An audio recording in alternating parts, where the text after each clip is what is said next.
Masakit masabihan ng mali, pero alam ng Diyos ang totoo.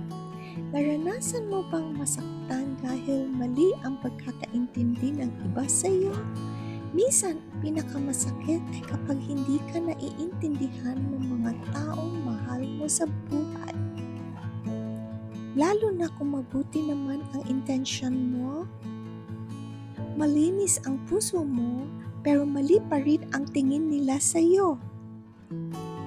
Minsan, isang bahagi lang ng kwento ang nakikita nila.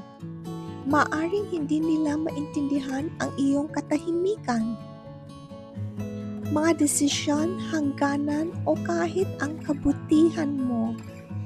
At kapag nangyari iyon, maaari kang makaramdam ng lungkot, pagod at pagkadismaya. Pero tandaan mo ito, hindi lahat ng tao ay lubos kang maiintindihan at okay lang iyon. Nakikita ng Diyos ang katotohanan. Alam niya ang laman ng puso mo. At naiintindihan niya ang sakit na hindi mo maipaliwanag sa iba. Kahit si Jesus ay hindi rin naiintindihan, siya ay pinintasan, tinanggihan at maling hinusgahan. Kaya kung nasasaktan ka ngayon, huwag mong hayaang tumigas ang puso mo. Manatili kang mabait, maging totoo ka pa rin at panatilihin mo ang iyong puso.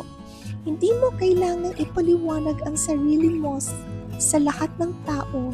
Minsan, mas makapangyarihan ang katahimikan kaysa walang katapusang paliwanag. Hayaan mong ang Diyos ang magtanggol sa iyo at sa tamang panahon, siya rin ang maglalabas ng katotohanan. At kahit hindi ka maintindihan ng iba, maiintindihan ka ng Diyos. Manalangin tayo. Panginoon, nakikita mo ang sakit sa puso ko. Alam mo ang mga pagkakataong pakiramdam ko'y hindi ako naiintindihan. Maling hinuhusgahan at hindi nakikita. Tulungan mo akong huwag maging mapait o magalit.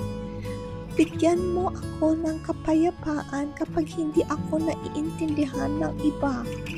Bigyan mo ako ng karunungan sa aking mga salita at kahinahunan sa aking mga tugon.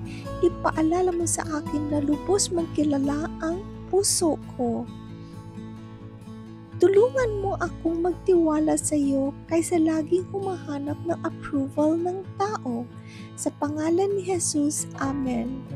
1 Samuel 16:7, sapagkat ang tao ay tumitingin sa panlabas ng anyo, ngunit ang Panginoon ay tumitingin sa puso.